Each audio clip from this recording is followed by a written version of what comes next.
La vidéo que tu t'apprêtes à regarder est un extrait d'une masterclass de plus de 12 heures où je montre comment scaler un business en high ticket avec l'IA. Je m'appelle Thierry Stéphane. Sur cette chaîne, je parle principalement de business en ligne. Je parle aussi de certains sujets qui peuvent s'apparenter au business, des sujets bien plus fondamentaux comme l'histoire et l'économie, car j'estime qu'il est important de s'intéresser à ces sujets pour comprendre des mécanismes qu'on peut implémenter dans son business. Sur cette chaîne, je m'adresse principalement à des personnes un peu plus avancées, des personnes qui font déjà à peu près 20 000 euros par mois, des personnes qui ont des business high ticket, des business de coaching, de consulting, d'infoprenariat, d'agence. Il faut savoir que j'ai lancé un business en étiquette il y a à peu près 2 ans et demi dans la niche du photovoltaïque où j'ai réussi à avoir un pic à plus de 140 000 euros par mois sur 3 mois d'affilée. J'ai arrêté depuis, mais j'ai ensuite lancé un programme d'accompagnement que je développe sur cette chaîne. Et dans cet extrait de vidéo, je parle justement, pour les personnes un peu plus avancées, de l'idée d'utiliser l'IA afin d'optimiser son offre pour optimiser nos chances de scaler le plus rapidement possible. Dans la vidéo, je fais un gros disclaimer. J'explique que l'IA n'est qu'un outil. Il ne faut pas être distrait par toute l'actualité de l'IA. Il ne faut pas être distrait par toutes les IA qui sortent tous les jours dans notre quotidien. Il faut rester dans ce qu'on fait et juste se servir de l'IA pour rendre notre offre bien plus fluide. Je montre 2 méthodes qu'on peut développer au travers de notre offre pour avoir une offre bien plus parfaite, une offre qui va permettre à nos clients d'avoir des résultats le plus rapidement possible. Et de ce fait, j'espère que cette vidéo te plaira de telle sorte qu'elle t'encourage à regarder l'entièreté de la masterclass remplie de valeur, le lien étant en description de cette vidéo, ou bien éventuellement directement réserver un appel avec moi afin que nous évaluions la possibilité de travailler ensemble très prochainement. Si vous êtes au début, la logique est simple. Vous identifiez une niche et à partir de cette niche, vous construisez une offre basée sur l'IA. Cette offre doit séduire la niche que vous avez choisie et être présentée sous forme d'offre high ticket. Bien sûr, l'offre doit être pensée pour répondre directement aux besoins fondamentaux de la niche. Appuyez sur vos compétences en IA ou celles que vous allez développer. Intégrer ce que j'appelle l'unfair advantage, c'est-à-dire l'élément différenciateur qui rendra votre offre irrésistible. L'IA n'est pas là pour faire joli, elle doit être utilisée pour renforcer la valeur de votre offre, simplifier l'expérience du client et vous permettre de délivrer plus vite. Donc en résumé, pour les débutants, c'est trouver la niche, construire l'offre, implémenter l'IA pour séduire le marché et lancer votre offre à étiquette. Très bien. Donc on commence avec les croyances fondamentales. On est au niveau de l'offre. Les croyances fondamentales, je vous l'ai déjà expliqué. Donc je vais simplement lire et ensuite je vais vous montrer par exemple comment moi j'ai identifié les croyances fondamentales lorsque je faisais de l'étiquette dans les panneaux photovoltaïques et ce qui m'a permis de construire une offre exceptionnelle. Je vais même vous montrer comment en fait j'ai construit 5 offres différemment pour ensuite les tester rapidement pour savoir exactement quelle était la bonne offre et ensuite supprimer les autres offres parce qu'on se rend compte très vite que lorsqu'on a un plan, le plan il se casse vite la gueule 3 secondes après être rentré sur le terrain et commencer à épurer notre business. Voilà pourquoi je vous dis au début que votre problème n'est pas l'IA, votre problème dans les débuts, c'est de construire une offre rapide en fonction de la niche, en fonction de ce que vous pouvez vendre en étiquette, et voir si vous pouvez implémenter l'IA parce qu'on est dans la bulle de l'IA. Vous épurez votre business et ensuite, une bonne fois pour toutes, vous commencez à parfaire votre produit, à parfaire votre offre avec de l'IA. Donc là, par exemple, pour construire une offre solide, il faut toujours commencer par les croyances fondamentales de ton audience. Les croyances fondamentales, c'est très simple. Les gens veulent obtenir ce qu'ils désirent au moment où ils le désirent de la façon la plus rapide et la plus facile possible sans fournir d'efforts. En gros, les clients, c'est des gros paresseux qui sont dans la désillusion et qui veulent ne rien faire mais avoir tous les bénéfices du monde. Avec un résultat clair et un mode opératoire simple à comprendre et à appliquer. Délivré par une personne en qui ils ont le plus confiance. Pour identifier ces croyances, tu peux travailler avec ChatGPT ou Claude. Ne cherchez pas forcément à écrire un prompt parfait. Discute avec l'IA. Je vais vous montrer, moi, une conversation que j'ai eue avec Claude, avec ChatGPT, excusez-moi. Discutez avec l'IA. Tâtonne, corrige ses réponses au fur et à mesure. L'idée est de lui donner les règles des croyances fondamentales et de l'entraîner à t'aider à les formuler. Pour l'aider, donne-lui des exemples concrets. Par exemple, moi, quand j'ai construit mes croyances fondamentales pour Conquête Digitale, comme pour Solar Pro Acquisition, c'est-à-dire mon offre avec dans le photovoltaïque, je lui ai donné l'exemple, par exemple, du community management. J'ai dû lui donner l'exemple de Alex Hormozy. Donnez-lui le maximum d'exemples afin qu'il comprenne. Et j'aimerais dire quand même ceci pour ce qui est des prompts. Parce que là, je vois beaucoup de vidéos complètement connes sur les prompts. J'ai vu le numéro 1, The Business en ligne en France, qui nous parle de prompts. Je me demande vraiment ce mec à qui il s'adresse. Est-ce qu'il s'adresse à des débiles de 13 ans? Parce que même le mec de 13 ans sait comment parler avec l'IA. Aujourd'hui, vous n'avez plus besoin de savoir prompter pour ce qui est de Claude et de ChatGPT, Grok et tous les bordels des LLM. Vous n'avez pas besoin de savoir prompter. Context engineering, situation engineering, ça ne sert à rien. Ces IA sont de plus en plus optimisées pour comprendre ce que vous dites. Savez-vous pourquoi? Tout simplement parce que OpenAI, Claude, etc. cherchent à toucher le maximum de personnes. Donc à partir de là, en fait, ces IA doivent comprendre, anticiper ce qu'essayent d'expliquer ces personnes. Vous le remarquez très vite lorsque vous parlez à Claude comme ça, ou lorsque vous parlez à ChatGPT et que vous parlez à ChatGPT et que vous êtes en train de le prompter, de lui parler, automatiquement, ChatGPT, il se met à corriger les fautes d'orthographe, les textes, et il essaie de deviner votre texte. Et c'est le futur de ces entreprises, OpenAI et ChatGPT. N'écoutez pas les personnes qui vous parlent de contexte engineering. Ces personnes sont complètement bizarres. Pourquoi? Parce que tous les business, je vous l'ai dit, tous les business, le but, c'est d'avoir un unfair advantage, c'est d'avoir une offre de telle sorte que la personne elle met ses billets dans une offre et qu'elle n'a absolument rien à faire et qu'il y ait des résultats instantanément. C'est ce que je vous ai expliqué en début de vidéo avec l'unfair advantage. Et vous pouvez le voir si vous êtes en business en ligne, bien, si vous avez fait du business en ligne, vous pouvez le voir avec Facebook.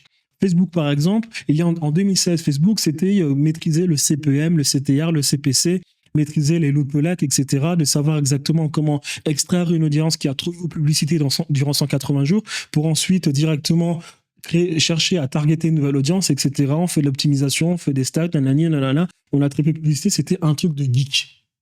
Aujourd'hui, vous prenez Facebook, vous mettez tout en automatique, vous mettez une vidéo, vous avez des clients. C'est le but. Toute personne, tout entrepreneur qui est obnubilé par la qualité de son produit veut faire en sorte que le client met son argent dans la machine, dans le système, il reçoit de la valeur ajoutée instantanément. Il met sa bille dans la machine et instantanément, il a ce qui lui a été promis. C'est le but total de toute entreprise sérieuse. Donc vous doutez bien que OpenAI et Claude, c'est leur but final. Leur but est que, peu importe demain, que ce soit un gamin de 4 ans qui parle à Claude, Claude comprend, il saura exactement quoi dire. Et n'écoutez pas les personnes qui vous disent « oui, mais dans le business, c'est différent parce qu'il faut… » Non. Ça, c'est des bêtises parce que quand tu comprends quelqu'un, peu importe la niche. Maintenant, ce que j'aimerais dire, c'est que vous utilisez, je ne sais pas si vous comprenez un peu comment fonctionnent les IA, mais les IA actuellement sont constitués exactement comme nous, les êtres humains, savent. C'est-à-dire qu'un être humain, qu'est-ce qu'il a? Il a son corps, il a des organes, il a le cœur qui est l'organe principal du corps, ensuite il a la peau qui est l'organe qui communique et qui reçoit l'information avant le cerveau, et il a le cerveau. Les deux premiers organes qui sont façonnés durant la création de l'être humain, c'est la peau et le cerveau. La peau avant le cerveau, et la peau reçoit l'information avant le cerveau. Dans votre corps, vous avez tous les organes. Dans les organes, vous avez l'ADN. L'ADN est une trousse où il y a le maximum d'informations stockées. L'ADN, c'est quoi? C'est une double hélice en paire biologique. Adénosine, thymine, guanine, cytosine, ATCG. Dans cette paire, vous avez tout le code des fonctions motrices d'un être humain et ensuite toute l'information de vos ancêtres qui sont stockées dans l'ADN, qui sont dans les doubles hélices, dans des paires biologiques. Une paire, c'est 1 bit. Donc, ça veut dire que votre corps a pour information 1,5 giga. Tout ce qu'il y a dans votre ADN, c'est la continuité de tout ce qui s'est passé avec vos ancêtres. Donc, ce qui veut dire que, par exemple, si vous êtes quelqu'un complètement malade psychologiquement, si vous ne résolvez pas ce problème, vous allez donner la même chose à votre enfant. Et en plus de cela, en plus de tous les organes que vous avez dans le corps, vous avez le cerveau, vous avez la peau, vous avez l'intestin, etc. La somme de ces organes, en plus de ce qu'il y a dans le cœur, on ne sait pas. On a détecté qu'il y avait des fonctions dans le cœur qui n'étaient pas dans le cerveau. On s'est rendu compte même que le cœur était une étoile. C'est-à-dire que 50% de ce qu'il y a à l'intérieur du cœur est considéré comme du plasma. Donc un gaz ionisé à 50% à l'intérieur du cœur, en plus du sang. Donc nous fonctionnons en plus de ça comme des étoiles. Et on se souvient de ce qu'on a dit tout à l'heure. Tout ce qui est en haut est en bas, tout ce qui est en bas est en haut. Donc votre corps, c'est une association d'organes. Et la somme de ces associations d'organes vont manifester ce qu'on appelle la conscience. La conscience, selon en plus le phénomène de probabilité mathématique, qui a été expliqué par certains physiciens comme Heisenberg, on ne sait pas encore exactement, mais il y a une conscience qui est animée par la somme de ces atomes qui sont en fonction. Est-ce que ça vient du cœur? Est-ce que ça vient du cerveau? On ne sait pas. Eh bien, vos organes avec cette conscience, c'est exactement le même fonctionnement qu'on essaye de faire avec l'intelligence artificielle. C'est-à-dire que, par exemple, on parle de MCP aujourd'hui. Qu'est-ce qu'on fait? On part du fait que, parce que là j'aimerais parler tout à l'heure, je parle de Claude et de ChatGPT. Aujourd'hui, l'intelligence artificielle essaie de refaire la même chose. C'est-à-dire que lorsque vous allez sur N8N, lorsque vous allez sur Claude, lorsque vous créez des super agents grâce à Cursor et Claude, qu'est-ce qui se passe? Vous avez plusieurs organes, exactement comme votre intestin, comme vos muscles, comme les poumons, comme le foie, comme le pancréas. Vous avez plusieurs IA qui, elles, ont chacune une fonction. Vous avez une IA qui, elle, va fouiller dans votre base Gmail, une IA qui, elle, est plus à même à checker Internet, une IA qui va s'occuper de faire les automatisations dans votre business, une IA qui, elle, s'occupe, je ne sais pas moi, de communiquer à vos équipes, une IA qui va s'occuper de communiquer avec vos clients à travers le Discord. Vous avez plusieurs IA, agents IA que vous avez du coup façonnés. Vous avez façonné, vous leur avez mis à disposition toute l'information qu'il fallait mettre à disposition. Par exemple, je ne sais pas, vous avez fait plusieurs automatisations sur Make suivant un schéma bien arrêté. Ensuite, vous mettez un agent IA qui, lui, va être le cerveau pour faire la connexion à ces automatisations. À partir de là, vous avez plusieurs organes qu'on appelle des AI agents. Et à ces organes qu'on appelle des AI agents, vous avez du coup l'IA centrale, elle, qui va être connectée à tous ces organes. Est-ce que c'est le cœur ou bien le cerveau? On ne sait pas. Parce que la conscience n'est pas dans le cerveau. Est-ce qu'elle est dans le cœur? Peut-être. Parce qu'il existe dans le cœur des organes qu'on ne retrouve pas dans le cerveau. Que se passe-t-il dans ce plasma qui représente 50% de l'intérieur de notre cœur? On ne sait pas. Est-ce que la conscience est une association, est une somme de tous ces atomes en mouvement? Ou bien est-ce que la conscience est animée par le cœur? On ne sait pas. Ou bien par le cerveau? On ne sait pas. En tout cas, des scientifiques ont déjà montré que le cerveau n'était pas l'organe primordial du corps et que la conscience n'était pas stimulée par le cerveau. Donc, l'IA agent principal qui fait la connexion entre tous vos IA, ça va être le cœur du bibendum qui est cet agent IA, qui est la somme de tous les agents IA, qui est une sorte de Robocop. À ce Robocop, maintenant, il faut lui donner une conscience. Et quelle est la conscience de ce Robocop? Ça va être justement ChatGPT ou Claude qu'on va connecter à ce Robocop et qui va jouer le rôle de conscience de ce Robocop qui va ensuite, maintenant, à travers cette conscience, faire la connexion entre l'IA là, qui est le cerveau. Du coup, pour le coup, je pense que c'est plutôt le cerveau, parce que si on part du fait que l'IA, que ChatGPT, Claude est la conscience, on va se dire plutôt que le super agent qui va être connecté à tous les AI agents qu'on a paramétrés, en fait, c'est le cerveau, d'accord? L'IA, Claude et ChatGPT sont la conscience, et cette conscience anime le super robot qu'on a fait, ce super agent qu'on a fait. Ça s'appelle des MCP. Regardez, faites des recherches sur YouTube, et en fait, ce qui va faire que votre AI agent, en fait, c'est quoi? C'est le cerveau du super AI agent connecté à plusieurs AI agents qui ont chacune une fonction. Et ensuite, vous avez Claude et ChatGPT qui, eux, vont jouer le rôle de conscience. Voilà comment vous avez un humain, Robocop, qui va ensuite faire tout le travail à votre place. À partir de là, peu importe comment vous vous exprimez vis-à-vis de ce AI agent, il va comprendre parce que la conscience est animée par Claude et ChatGPT. Maintenant, donc ça, c'est que lorsque vous construisez un AI agent. Mais maintenant, il y a d'autres IA qui ne fonctionnent pas de la sorte, exactement comme Cursor. Cursor qui, lui, n'a pas autant de data, ne reçoit pas autant de data que Claude et ChatGPT. Lui, il va donc du coup falloir le prompter correctement. Donc, qu'est-ce que vous faites pour prompter Claude correctement, Eleven Labs correctement, toutes ces IA qui, elles, ne reçoivent pas autant de data que Claude et ChatGPT pour se comporter comme des consciences, des IA qui, elles, ont pour objectif final de comprendre de tout ce que leur disent les humains sans les prompter. Comment communiquer avec ces IA, du coup, comme Cursor, comme Eleven Labs, comme Google VO3, toutes ces IA-là, eh bien là, maintenant, vous les promptez. Donc, vous leur parlez comme des IA archaïques. Et comment vous le faites? Vous le faites au travers de Claude. C'est-à-dire Cursor. J'espère que vous connaissez Cursor. Cursor qui est une IA extrêmement exceptionnelle. C'est-à-dire que Cursor, tu peux faire du coding, tu peux faire des SaaS. Moi, j'utilise Cursor maintenant pour automatiser toute la création de contenu. Actuellement, j'utilise Cursor pour terminer cette IA que je suis en train de mettre dans mon business où toute ma data est transcrite dans une IA qui ensuite, elle, va parler. Exactement une sorte de ChatGPT vite fait, quoi. Cursor, c'est exceptionnel. Comment vous faites avec Cursor? Cursor, si vous lui parlez comme vous parlez à Claude et ChatGPT, ça ne va pas marcher. Parce que Cursor n'est pas justement cette IA qui pourrait jouer le jeu de conscience, le rôle de conscience, car il n'a pas assez de data. Très bien. Donc, à partir de là, comment vous faites? C'est très simple. Vous allez faire le prompt avec Claude. Donc, vous parlez à Claude normalement. Si on part du fait, par exemple, que vous voulez construire une infrastructure IA pour, comme on a dit avec les e-commerçants, c'est-à-dire créer plein de vidéos à la chaîne au travers de Sora 2, bien de Google VO3, vous allez dire à Claude ceci: Claude, écoute, je veux un prompt très bien détaillé pour Cursor. voilà ce que je veux construire, voilà telle infrastructure que je veux construire. Tu parles à Claude très normalement. Et ensuite, Claude, lui, tu dis à Claude, va fouiller GitHub, regarde s'il n'y a pas des gens qui ont déjà fait ce travail. Si oui, retrouve le code, analyse ce code pour qu'on essaye un peu de voir comment on peut le répliquer. Claude, je veux que mon application ressemble à telle couleur, telle couleur. Vous donnez maximum d'informations à Claude et vous dites à Claude, tu vas du coup faire un prompt, vu que toi tu sauras comment communiquer à Cursor, tu vas faire un prompt que moi ensuite je vais donner à Cursor.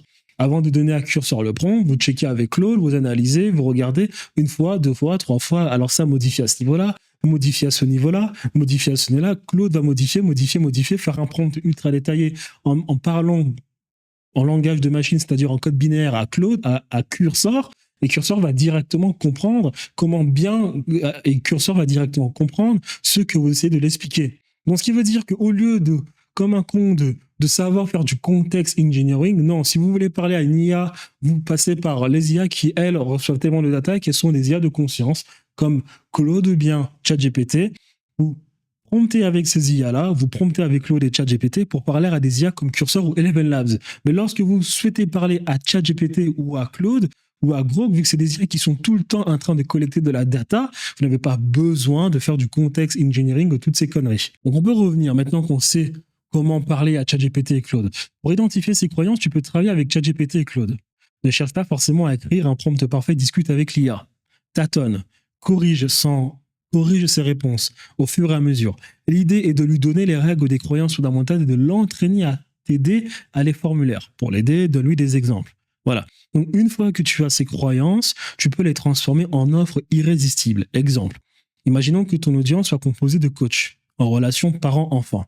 ChatGPT peut identifier que dans leur croyance fondamentale, ces coachs rêvent d'avoir des parents faciles à gérer et capables d'appliquer rapidement les conseils donnés.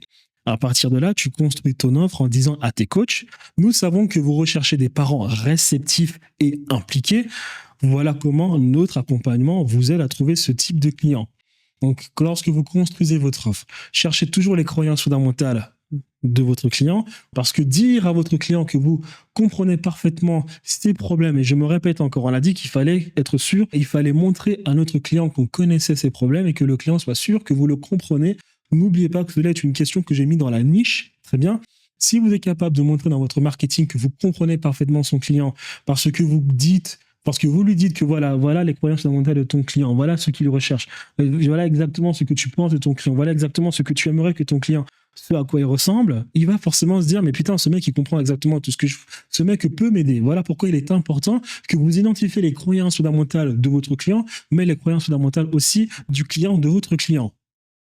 Donc, au début, les résultats que ChatGPT ou Claude vont te donner ne seront pas très clairs. C'est normal. Tu dois entraîner l'IA en la corrigeant, en insistant pour qu'elle te précise les croyances fondamentales. Petit à petit, elle va affiner son message et finir par te donner exactement les croyances fondamentales de ton audience, mais aussi celles de l'audience de ton audience, ce qui est essentiel pour les accompagner correctement. Pourquoi c'est crucial? La majorité des entrepreneurs qui galèrent à scaler, c'est parce qu'ils ne touchent pas les croyances fondamentales de leur audience. Et les croyances fondamentales, ce n'est pas changer le mindset des gens. Au début, tu n'as pas le pouvoir de transformer leur manière de penser comme une religion ou un culte. Tu dois simplement leur dire ce qu'ils veulent entendre et leur proposer une offre qui répond à cette attente immédiate. J'ai mis un exemple, parce que dit comme ça, une personne qui veut perdre du poids ne veut pas entendre qu'il faut aller à la salle de sport tous les jours pendant 1 an. Ça, c'est pas ses croyances fondamentales, c'est pas ce qu'elle veut entendre. Elle veut entendre qu'elle peut perdre du poids rapidement en 1 semaine. Ton job est d'articuler ton offre pour répondre à ce désir immédiat. Et là, on prend l'exemple d'Hormozy qui a montré à ses coachs de salle de sport, ses propriétaires de salle de sport, que tu dois faire dans ton offre un pack pour faire croire à cette personne que au travers d'un challenge de 30 jours, tu vas perdre de poids grâce à ces compléments alimentaires et on va faire un suivi en te donnant la bonne nourriture à manger et le coach qui va t'aider à perdre du poids. C'est-à-dire que vous leur vendez le miroir, vous leur vendez le rêve lorsqu'il faut faire du marketing de votre offre. Une fois que la personne a acheté votre produit, là maintenant, vous allez lui délivrer ce ce dont il a vraiment besoin pour arriver à ses fins. Très bien. Un autre exemple, par exemple. J'ai parlé tout à l'heure des coachs en parents-enfants. Le coach parent-enfant, lui, il rêve d'avoir quelqu'un de très maniable. Il veut un parent qui va écouter ses conseils et qui va directement les appliquer. Or, lui, le parent, a pour croyance fondamentale, il veut, lui, un coach qui va lui donner des techniques facilement implémentables pour résoudre le problème d'insolence ou bien le problème on va dire, le challenge quotidien psychologique que représente l'enfant. Le parent, qui est le client du coach, a lui d'abord une croyance fondamentale. C'est que la majorité des cas, le parent pense que c'est l'enfant le problème.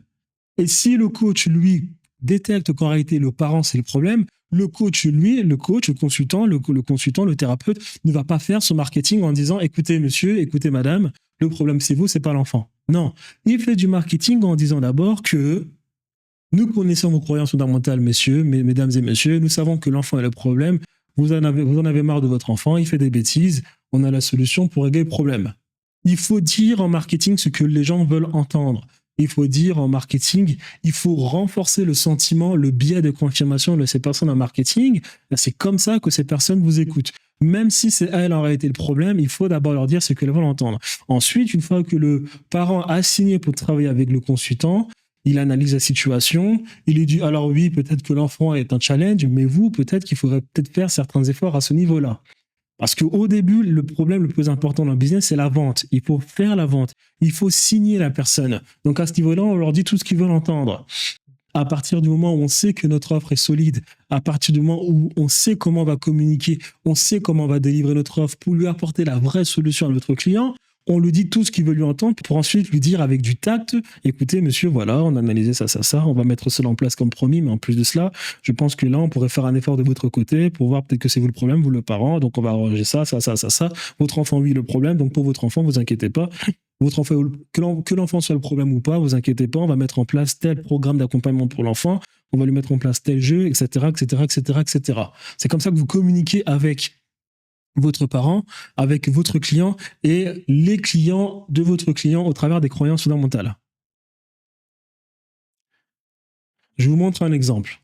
Et ensuite, je vais vous montrer le texte que j'ai fait avec ChatGPT. Pour mes clients, j'ai fait le travail. Donc, j'ai parlé à mes clients, j'ai parlé à ChatGPT et à Claude. Je vous l'ai dit, promptez que lorsqu'il s'agit d'IA qui n'ont pas autant le data que Claude et ChatGPT qui ne sont pas des LLM. Ok, donc à ce niveau-là, vous devez prompter correctement en vous servant justement de ces IA. Sinon, vous parlez à l'IA normalement et vous corrigez l'IA. Dites non, je veux ça, non, je veux ça, non, je veux ça, non, je veux ça. Les IA sont très généralistes. Les discours qu'on entend tous les jours que l'IA va remplacer les gens, l'IA ne peut pas me remplacer moi. Je suis trop intelligent pour que l'IA me remplace. Je suis un visionnaire, j'ai une compréhension du monde, j'ai une compréhension de l'humain, j'ai une compréhension de l'émotion, de la conscience. Je suis tellement indispensable pour que l'IA me remplace et vous n'avez pas besoin d'être aussi passionnant que moi pour être sûr que l'IA ne vous remplacera pas. D'accord, c'est un mensonge, l'IA ne va pas nous remplacer, l'IA va juste nous permettre, une fois de plus, de délivrer nos produits de plus rapidement. La continuité est la même depuis l'agriculture pour aller ensuite passer par l'industrie et le tertiaire. La même chose, c'est la seule chose en réalité qui représente un changement dans l'économie, c'est la rapidité à laquelle se font les choses. Les bases n'ont pas changé, mais par contre, l'exécution et le delivery se fait plus rapidement. C'est-à-dire que l'industrie est naturellement fait plus rapide que l'agriculture. Donc en fait, on a juste standardisé et automatisé. Et avec le tertiaire, c'est pareil. Donc c'est pareil, l'IA qui tue une révolution industrielle, c'est juste pour l'entrepreneur qui lui a pas mal d'équipes, eh bien il pourra se débarrasser des humains pour se servir de l'IA et délivrer ses produits plus rapidement avec une entreprise qui tourne plus rapidement. C'est juste ça en réalité le business et l'économie en Occident, ou bien en tout cas dans ces économies verticales. C'est qu'en fait toute révolution permet juste aux entrepreneurs de délivrer plus rapidement. Toute révolution permet juste aux entrepreneurs d'automatiser, de standardiser plus rapidement. Donc là, par exemple, pour mes clients, j'ai parlé avec l'IA. Je lui dis, écoute, il faut qu'on trouve les croyances fondamentales de mon marché. Et il me dit, les leads que je reçois doivent être qualifiés et prêts à convertir pour maximiser mon temps et mon effort. Donc là, quand vous lisez que je reçois, en fait, c'est ce que pense mon potentiel client, c'est-à-dire l'installateur de panneaux photovoltaïques. Voilà ce à quoi il pense. Il se dit, moi, Thomas, installateur de panneaux photovoltaïques, je veux que les leads que je reçois doivent être qualifiés et prêts à convertir pour maximiser mon temps et mes efforts. Je veux bénéficier de systèmes automatisés pour la gestion des rendez-vous et des suivis réduisant ma charge administrative. Je désire avoir des outils en ligne qui me permettent qui doivent permettre à mes clients de facilement comprendre et évaluer mes offres. Je dois avoir accès à des services qui gèrent la paperasse, comme le permis, comme les permis et les subventions pour moi. Je veux des solutions de financement préapprouvées. Je veux utiliser des logiciels qui intègrent CRM et gestion de projet pour une vue d'ensemble efficace de mon activité. Voilà. Donc, c'est ce que moi j'ai fait avec GPT. Ça, c'est GPT, c'est pas Claude. C'est-à-dire qu'on s'est dit, quelles sont les croyances fondamentales de mon client? Quelles sont ces choses qui créent le désir profond chez mon client pour améliorer son business? On a recensé à peu près 20. Très bien. Donc, je veux que mon marketing en ligne soit géré par des experts. Je souhaite automatiser la gestion des retours clients pour améliorer la qualité des services. Des formations continues doivent être disponibles pour me tenir au courant des innovations technologiques. Je dois pouvoir offrir des garanties solides grâce à des partenaires fiables pour assurer mes clients. Je veux des conseils réglementaires pour naviguer aisément les lois. Et le plus important, et c'est tout en haut, je veux des rendez-vous qualifiés. Je veux des leads. Les leads que je reçois doivent être qualifiés, prêts à convertir pour maximiser mon temps et mes efforts. Je bénéficie d'un système automatisé pour la gestion des rendez-vous et des suivis réduisant ma charge administrative. Ça, c'est principalement ce que ces personnes veulent. Ils veulent principalement des rendez-vous qualifiés. Ensuite, je refais le même travail ensuite avec les propriétaires de maison. Donc, le propriétaire de maison, il veut. Alors, l'investissement dans les panneaux solaires garantit des économies significatives sur les factures d'électricité. L'installation des panneaux solaires est rapide, professionnelle et ne perturbe pas mon quotidien. Les panneaux solaires augmentent la valeur de ma propriété. Le processus d'installation est simple et je serai guidé à chaque étape. Je contribue à la protection de l'environnement. Je mérite de profiter des dernières technologies pour optimiser l'efficacité énergétique de ma maison. Les solutions photovoltaïques sont personnalisables. Je peux faire confiance à l'expertise de l'installateur. Les incitations fiscales et les aides gouvernementales rendent l'investissement encore plus avantageux. Voilà, j'ai pris les croyances fondamentales de mon client. Ce qui veut dire qu'ensuite dans mon marketing, moi je montre à mon client que je sais pertinemment ce qu'il recherche chez un propriétaire de maison et je lui dis aussi directement, voilà comment moi je vais lui permettre de répondre aux besoins de ces propriétaires de maison qui ont tous ces croyances fondamentales. Donc ensuite, moi j'ai construit mon offre à partir de toutes ces croyances fondamentales que j'ai pu recenser chez le client, surtout pour cette partie qui est en haut, les leads qualifiés, les rendez-vous qualifiés, le CRM qui est ici, des services qui gèrent la paperasse, les outils en ligne qui me permettent à mes clients de facilement comprendre et évaluer mes offres, le marketing qui était quelque part où je ne sais plus exactement où il est, je veux que mon marketing en ligne soit géré par les experts. Tout ceci, moi, j'essaie d'articuler ensuite une offre. Donc, ce que j'ai fait, moi, c'est que j'ai fait plusieurs offres. Une offre, 2 offres, 3 offres, 4 offres. Parce que je me suis dit, bon Thierry, tu as forcément construit une offre, mais tu vas forcément te casser la gueule. À tout moment, ton offre, en réalité, elle ne fonctionne pas parce que les gens, ils vont peut-être ne pas utiliser tous les services de ton offre. Il faut que votre offre, une bonne offre à étiquette, il faut que dans votre offre, la personne utilise absolument tous les services de votre offre. Si la personne n'utilise pas tous les services de votre offre, enlevez tout simplement, ne vous ajoutez pas une charge mentale supplémentaire qui ne va faire que vous stresser. Donc, par exemple, sur la première offre, donc là, c'est le modèle de paiement. C'est un paiement à 15 000 € avec 15% de commission. J'ai fait un 8-4-4. La personne, c'est-à-dire, premièrement, elle paye 8 000, ensuite 4 000, 4 000, ou bien 6 000, 5 000, 5 000, ou bien directement 9 francs, 15K, ou bien 10K. Ça, c'est en fonction des personnes. Est-ce que si les clients font plus de 20 000 € de chiffre d'affaires, bah, je leur propose ça. Si elles font plus de 10 000 € de chiffre d'affaires, entre 10 et 20 000, je leur propose ça. Première chose, c'est que je me suis rendu compte en fait qu'au niveau des tranches de chiffre d'affaires, je m'étais trompé. Je me suis rendu compte en fait que les personnes faisaient bien plus de chiffre d'affaires que cela. En tout cas, les personnes qui me contactaient, qui mettaient leurs informations, elles faisaient carrément du 45-50 d'installations par mois. J'étais choqué, quoi. Donc, c'est-à-dire en fait que plus de 20 000 € de chiffre d'affaires, c'est vrai, quand un mec fait 20 000 € de chiffre d'affaires, c'est vraiment un petit, quoi. Tu vois, un petit qui avait pour la plupart dans la plupart du temps, qui avait du mal à être rentable parce que je me souviens à mes débuts, ces personnes me disaient non, mais c'est trop cher, 15 000 € pour votre offre, parce que j'ai pas suffisamment de marge. Et ces personnes faisaient 20 000 € par mois. Je me disais, putain, si les mecs qui font 20 000 € par mois se plaignent déjà des 15 000 €, comment est-ce que je vais faire? Et ensuite, je me suis rendu compte avec le temps, vis-à-vis des personnes qui mettaient leurs informations dans mon système, après avoir vu mes publicités, je me rendais compte en fait que mon vrai avatar client était entre 100 000 € et 250 000 € par mois, parce que les mecs me disaient facilement, je fais 30 installations, j'en fais 50, j'en fais 40, et qu'en réalité, 15 000 € pour eux, c'était pas quelque chose d'exceptionnel, mais qu'en réalité, mais qu'ils étaient prêts à payer si je leur montrais que du coup, je pouvais leur garantir les 15 installations. Donc ça, déjà à ce niveau-là, je m'étais trompé. Donc ça, je vous dis, quand vous construisez votre offre, sachez que dans la plupart des cas, vous allez vous tromper. Après, il faudra vite calibrer. Donc voilà pourquoi je répète, courir pour instaurer l'IA dans son business, c'est vraiment pas quelque chose pour lequel vous devez vous presser c'est vraiment pas quelque chose c'est vraiment pas quelque chose pour laquelle vous devez vous presser de faire. L'offre 2, c'est pareil. J'ai remis en place ce système de paiement. L'offre 3, c'est pareil. Je pense que l'offre 3, c'était une offre de... ouais, c'était pareil. J'ai mis en place un autre système de paiement, mais là, j'ai enlevé setter et closer, alors qu'ici, j'ai juste enlevé des trainings de closing, et là, c'était service complet. Et l'offre 4, c'était une offre justement d'upsell.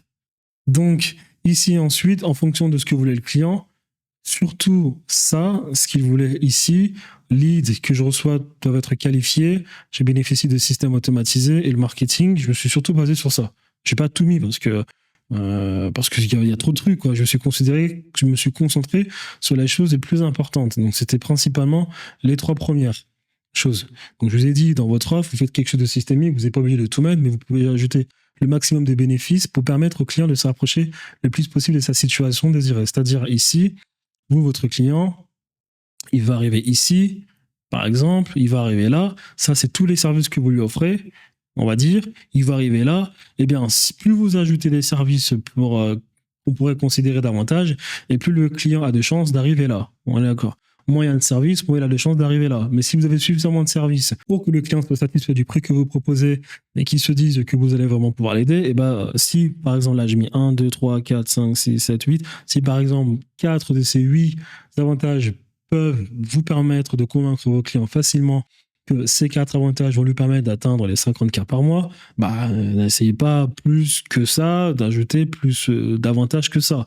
Ça peut suffire, et bah, du coup, tant mieux. C'est ce que j'ai fait. J'ai identifié 20 croyances fondamentales. Je n'avais pas la force de mettre tout ça, c'est trop, quoi. Donc, ce qui s'est passé, c'est que voilà, ce qu'on a fait, j'ai déjà expliqué en début de vidéo, c'est qu'on avait créé donc là, vous voyez, la stratégie d'acquisition lead, setter, qualification, suivi, rendez-vous, stratégie de contenu organique, réadaptation, CRM, campagne sur la base de données clientes, kick-off, conversion, training, parrainage. Ici, c'est pareil. On a là juste enlevé training closing de vente. Parce que je me suis rendu compte que parmi mes clients, il y avait déjà des mecs qui avaient des équipes de vente. Et qu'en réalité, même mes clients, ils ne voulaient pas que moi je leur dise comment faire des ventes. Ils me disaient juste, écoute Thierry, tu peux me donner 15 installations directement, je fais le travail, tant mieux. Tu peux même faire le travail en parallèle. Tu fais le travail en parallèle, tu mets en place ton système en parallèle, tu m'appelles, tu me donnes les installations, moi c'est suffisant. J'ai déjà mes setters, j'ai déjà mes closers. Donc c'est pour ça que j'avais ensuite fait une nouvelle offre en disant, j'enlève ça. Et après, j'ai encore fait une offre en me disant, j'enlève ça. Et après, là, c'était l'offre d'upsell pour les personnes 3 mois plus tard qui voulaient continuer avec moi. Donc, j'ai fait 3 offres intermédiaires en me disant que dans tous les cas, l'une des 3 va mieux fonctionner que les autres. Je me suis rendu compte que c'est cette offre-là qui fonctionnait la première offre et non pas les 2 autres. Pour une raison principale, c'est que je pense qu'en réalité, j'ai eu un client qui représentait plus de 70% de mon chiffre d'affaires. C'est un client qui générait 52 millions à l'année. Du coup, moi, ça m'arrangeait bien évidemment. Mais je m'étais rendu compte, sur la majorité de mes clients, c'est spécial. En réalité, c'était cette offre-là qui devait fonctionner, c'est-à-dire une offre sur les setters et closers, mais une offre en fait qui directement apportait 15 installations par mois. Pourquoi ? Parce qu'ils avaient déjà tous des équipes de setting et de closing, donc ils n'étaient pas intéressés à ce que je leur apporte des setters et des closers. Encore une fois de plus, ils me disaient tous, fais ton truc de côté, fais tourner ton système, dès que tu as un mec qui est prêt à avoir un panneau... Dès que tu as un mec qui est prêt à ce qu'on installe un panneau photovoltaïque, tu m'envoies le mec et moi j'installe le panneau photovoltaïque, tout simplement. Donc en réalité, cette offre a gagné. Pourquoi ? Parce qu'en réalité, les gens me demandaient de mettre en place mon système de côté en parallèle avec des setters et des closers qu'on formait sans arrêt en fonction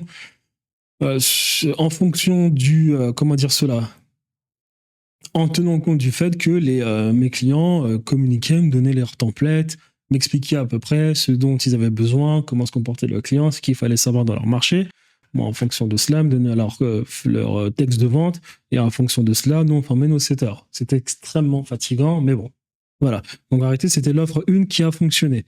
Et à partir de l'offre 1, j'ai donc supprimé toutes ces offres, et je suis resté sur cette offre, et j'ai délivré le maximum de services. Encore une fois, je me souviens, là, vous voyez setter, réadaptation, etc. processus. C'est ce que je vous expliquais quand je vous parlais de l'unfair advantage, c'est-à-dire que nous, on avait du coup tout ce système pour s'entretenir un maximum de temps avec les personnes qui pouvaient, elles, désirer une installation photovoltaïque. Et une fois que le travail était fait, on se faisait passer pour un installateur photovoltaïque alors qu'on n'était pas du tout installateur, on était juste des mecs qui font du business.